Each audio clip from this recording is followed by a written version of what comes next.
Okay, just a really good win by our guys. I thought we obviously we shot it well. These guys played great. I thought we showed pretty good poise. We actually didn't get off to a great start in the game, but I liked the way we were playing. Even though we missed some shots early, we got down. Maybe it was 7-0. I told our guys I liked our rhythm. I liked what we were doing. Let's just stick with it. I thought we hung in there defensively and did about as good a job as you can do on Robinson and Bowman. They're just playing terrific basketball. Jimmy's done an unbelievable job with their team. They're in a really good position with how they're doing things, and you could just tell the confidence that they were playing with today that they were going to come back on us and make a fight. But I thought our guys did a lot of good things down the stretch, handling some press. They mixed up some zones against us, 1-3-1 and 3-2. We did a good job of executing against a lot of different defenses, and then we made our free throws down the stretch. Okay, questions, raise your hand. Let's get the handheld mic to you. First question to our right. Bobby Manning, CLNS Media. Brad, you guys scored 90 today, but against Virginia, who you're on to next, 36. What's different about their defense? What's the average of that? We'll take the average tomorrow. What's different about their defense? I mean, they just do everything really well. They're unbelievably sound. Tony, obviously, is as good a coach as there is in our game. I think sometimes Virginia, because they play slow on offense, they don't get enough credit for how good their players are. I think sometimes everybody gets so into their scheme, but you don't win 17 out of 18 ACC games unless you have really good players. And they're big, they're strong, they're physical at every position, they're athletic, and they're obviously very sound fundamentally. So they just do a lot of really good things. They're difficult to play against. You know, the first time we did play them was the first game we played without Dante Grantham. So hopefully we're playing a little better than, you know, a 2-day or 1-day prep for Virginia at Virginia without one of our best players. Short right in the aisle. Will Palanchik, South Carolina Radio Network. Brad, you talked earlier in the week about kind of trying to shake the rust off after not necessarily playing for a couple of days. How much of that did you notice early? I know you started 2 of 11. I don't think it had anything to do with that. Again, these guys are going to make shots, miss shots. I mean, that's part of basketball. Again, I was pleased with how we were playing. I thought we had good practices leading in.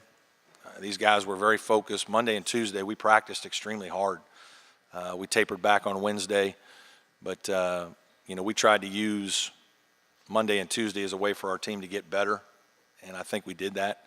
But a lot of credit goes to these guys next to me because of their approach. They just their approach has been great all year, handled adversity all year, and they've been an extremely coachable group. Continue on our right. Ralph Russo from AP. For Sheldon and Gabe, what was the plan against Bowman and Robinson, and how did you execute it? Gabe? Just try to make them make tough plays. They can shoot the ball well. Just making them make tough plays and trying to run them in transition. They played 3 games in 3 days. We knew they'd have a little tired legs, so just trying to get out in transition. Yeah, basically what he just said, try to make them take tough twos, eliminate the easy ones, like the open threes and the easy layups and stuff like that. Back of the room in the middle. Tom Marion with Associated Press Radio. This is for the players. BC made a big run at you in the middle of the second half. What did you do to get the lead back in command? I feel like just like we've done all season, just staying composed when those situations happen. The game got close, and we made a couple big plays on the offensive end, and we were able to get stops defensively and rebounded the ball well. So it just helped out down the stretch. Yeah, like what he said, just we knew they were going to make a run. Like he said, they're a good team. So really just weather the storm, stay together, and try to make a lot of winning plays at the end when it mattered. Middle of the room. Will Vandervoort with the Clemson Insider. First coach for you. You got a guy come off the bench today, just made some big plays for you, big threes, and AJ. Talk about what he did for you, and then also for Sheldon, if you could talk about the big plays you made down the stretch, especially that jump shot after they cut it to 2, how it kept the momentum on your side. Yeah, AJ, tremendous to see that. You know, AJ's hadn't played a lot this year. Got some time early in the year and really struggled and just couldn't find his legs. Probably lost his confidence midway through the year and just has hung with it with an unbelievable attitude. He's just been, you know, coachable, worked extremely hard, put more time in the gym, and really hasn't played much at all, but he's been playing well the last month in practice. And, I just told him that I was going to reward him here at the end of the season, and I'm kind of one of those guys that guys will go 5 games without playing for me, and then all of a sudden I'll throw him in, like Malik Williams against North Carolina at home. Just it's going to happen. And, obviously what he did today was huge. We needed it. The 2 shots in the first half were big, but then the one late in the game was a big-time shot. It was a great pass, first of all. But couldn't be more proud of him because it hasn't been easy. It's been a hard year. You lose your confidence, kind of get it back, earn its way back, and really hadn't played much at all, but comes into the biggest of stages and makes 3 big shots today. So just really proud of him with the attitude that he's kept all year. Second row. Brett Friedlander, Boston Herald. For both of the 2 players, y'all mentioned down here, y'all mentioned that BC was playing its 3rd game in 3 days. How conscious were you of trying to wear them down, and how surprised were you that they had enough gas left in the tank to make that run late? I mean, I wouldn't say I was surprised, really. Like you said, they have great players. They're a good team. They were going to make a run at some point. Really, it was just we knew if we could try to eliminate their easy shots, make them take tough twos, we can get stops, rebound, and run, and then they would have to get back and play transition defense. But I wouldn't say I was necessarily surprised, like I said, because they're a good team.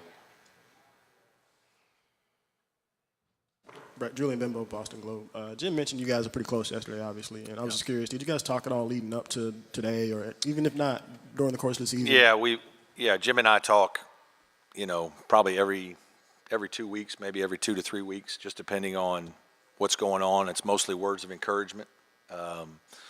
We both had tough years last year, and we've known each other from just being mid-major guys about the same age for a long time. I've got an unbelievable amount of respect for him.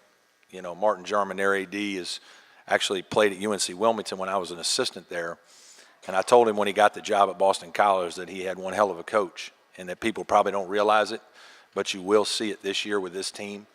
And daggum, I almost saw too much of it today, but he's just done an unbelievable job with it. I mean, he's got these guys playing at a high level.